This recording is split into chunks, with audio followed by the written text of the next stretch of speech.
Hey guys, David Huffaker again. It is almost Christmas. It is we're into December. December 3rd is on my calendar right now. You'll get this somewhere on the 6th or the 7th. But first, wanted to say Merry Christmas to everyone. I hope you're enjoying your holidays and had a great Thanksgiving. Coming up on some exciting weeks in our business. It's an opportunity for us to take our unfair share and to take advantage of all the people that are getting ready for the holidays and just to touch base with our database and our family and our friends and wish them a safe and happy holidays. Guys, I had the chance this week to go down and spend a couple of days in Austin with the top 200 teams in the country and spend a little time with Gary. And Gary shared with us his 10 questions that he stops and asks himself at the end of every year. The same 10 questions he goes through every year. He says he works on them throughout the year and keeps them in his head. But every year around this time, he sits down and has 10 questions that he studies and thinks about and writes down the answer to. And some years they're the same as it's an ongoing journey, and some years answers have replaced previous answers. So what I wanted to do for you today, not a whole lot going on in the news world, and so wanted to share with you the 10 questions that Gary Keller does this time every year. All right, and so these get a little philosophical and deep, so I want you to take a pen and paper and write these down. I would love to encourage you to spend some time thinking about these. The answer may pop into your head immediately, or you may want to spend a little bit of time reflecting on it. So here we go. I'm going to hop in and read them off to you. And I'll give you a chance to write them down. I'm going to read them and then give you also some just secondary thoughts that Gary shared with us as he went through them.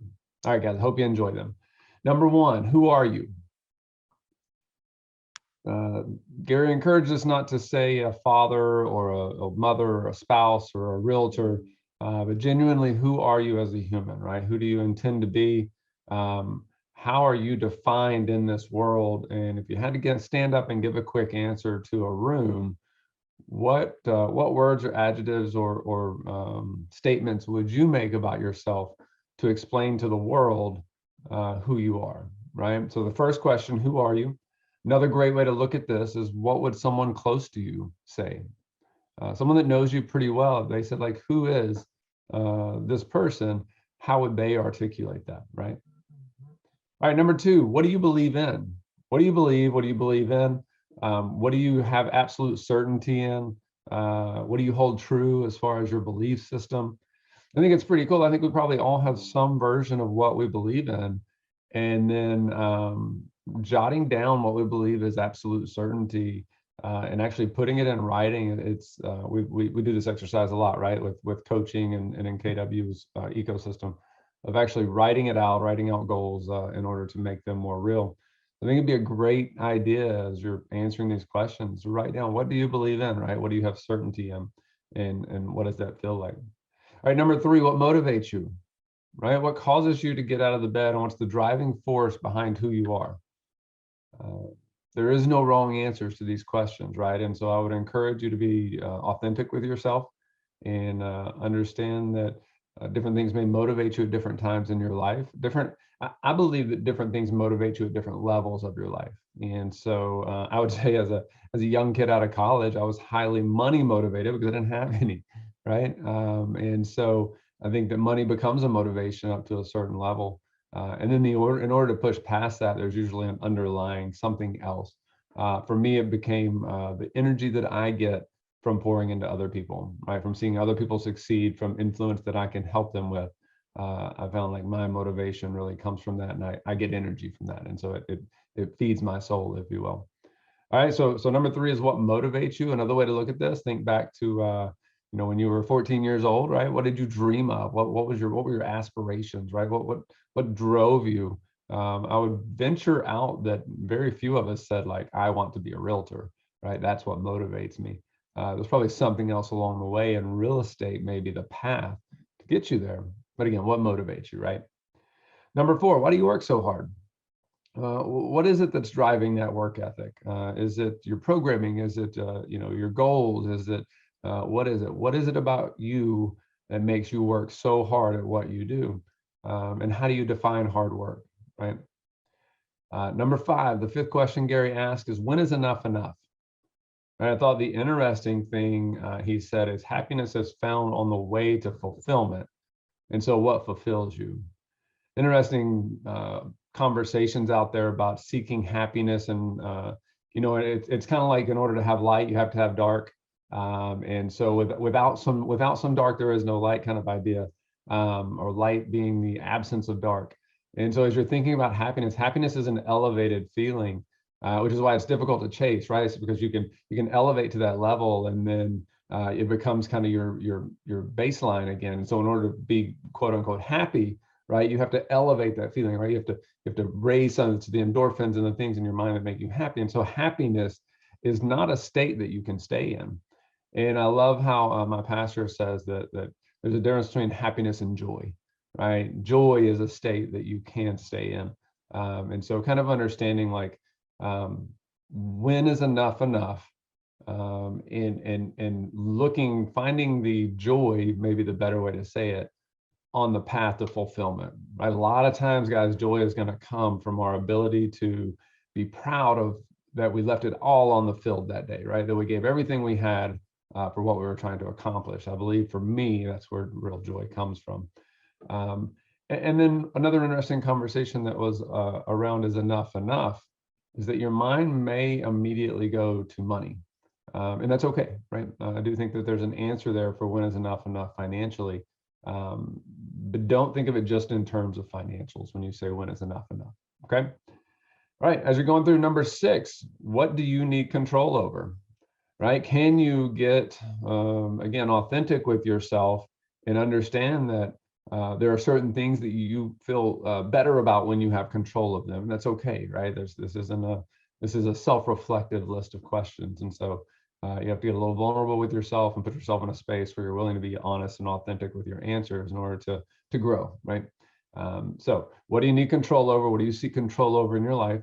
What do you require control over in order to be you, right? And so just think through that. Number 7 is a great one, right? What do you fear? We all have them. One of the things that we talked about is the fearless people are not void of fear. Right? I think it's probably better. Fearless people are not void of fear. They make a conscious choice to not focus on the fear, right? It's not an actual reality or an absence of fear. Fearless people understand what their fears are and go out and attack them, right? If you want to be successful in business, some of the best advice Gary's ever given us, if you want to be successful in business, find what scares you and go solve that problem, right? Spend your time focusing on beating what scares you, and everything else becomes simpler or easier, right? So what do you fear? Can you admit it? And can you say that you've really lived if you don't experience failure? Maybe that's a great way to look at it. What failures are you seeking out? Stop trying to avoid failure if you are, and go seek out failure, because as Gary always says, you don't succeed your way to success, you fail your way to success. And it's failure after failure after failure after failure after failure. And you look up and go like, man, you would think you would feel like a real failure. And those are the people that are the most successful in life. They go out and look at opportunities to fail. Because I believe one of the things that we talked about, it leads into this next question, is when you look back on your life, your biggest regrets are going to be the risks you didn't take for fear of failure, right? So number 8, what regrets are you trying to avoid? I think that's a pretty deep question, right? When I started to think about what regrets are you trying to avoid, Gary was talking about a book or mastermind called 10 Regrets of the Dying, and can you go to that space, right, at the end of your life? Have you ever thought about how old you're going to be and what that's going to look like to reflect back? And of that book, the 10 Regrets of the Dying, or of that conversation, the biggest regrets were the not doing something, right, avoiding failure. In what they were trying to do, right? Not that most people wish they would have taken the chance to go solve it, because we're all on this journey together, right? And so why not put yourself out there and test the limits? And if you fail, it's okay, right? It's totally okay. So number 8 was, what regrets are you trying to avoid? And I loved this one, man, to this question. How do you live your life in a way that the people that are around you, your children or your spouse or whoever it is, when you are wrapping this world up, look at you and say thank you, right? That's a really powerful thought, right? Gary said that he lived his life for his parents in a way that he wanted his parents to look at him when before they pass and say thank you, right? And I think that that's pretty cool. All right, number 9, are you seeking the meaning of life, or are you seeking a way to bring meaning to your life? Okay, so I'll say that again. Are you seeking the meaning of life, or are you seeking a way to bring meaning to your life? So are you searching for the Holy Grail, where you think that there's this hidden meaning to the world, right? Or is it about bringing meaning into your life, right? To be human is about having choices. And so that's what makes us different from the other species or animals on the planet, is that we have a cognitive sense of who we are in that perspective. And so can you look at it from that way and understand that your choices actually define who you are? And what are you doing with the choices that you have there, right? Okay, number 10, last question here. Who are you at the end of all of this? Right, again, can you go to the end? How old are you? What do you look like? Have you ever taken the time to write your own eulogy? Or someone actually in the class said that they spent some time writing their own eulogy with their spouse, and then they had to actually write the eulogy for their spouse, because usually in a eulogy we highlight or talk about all the things that that person did or what they were known for, what they did well. So he said, think about the book, The Christmas Carol, kind of looking in the past and looking in the future and wondering how would you change your life now in order to deliver that result at the end, right? And so I know that those can be some tough places to go and spend time thinking about. Those are pretty deep and heavy questions. Really thought those 10 questions are pretty cool. If you were to spend an hour and a half thinking through those and really coming up with that identity of who you are, all of those answers are going to help direct what you do in your day-to-day life, who you become, and who you focus on being in 2022 as you're on that path to journey.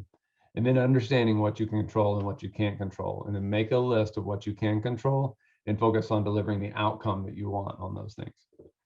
God, I think the best part of all of this, especially this time of year, is we get to be a part of each other's world and a part of each other's journey as we go through life, and understand that, as Gary says, we're spiritual beings having a minor physical experience. And so if we're along this path with each other, however you choose to interpret that, we get to share in each other's journeys and be able to influence each other. So go out and influence someone's world, put a smile on someone's face, and make it a great week. Talk to you soon, guys.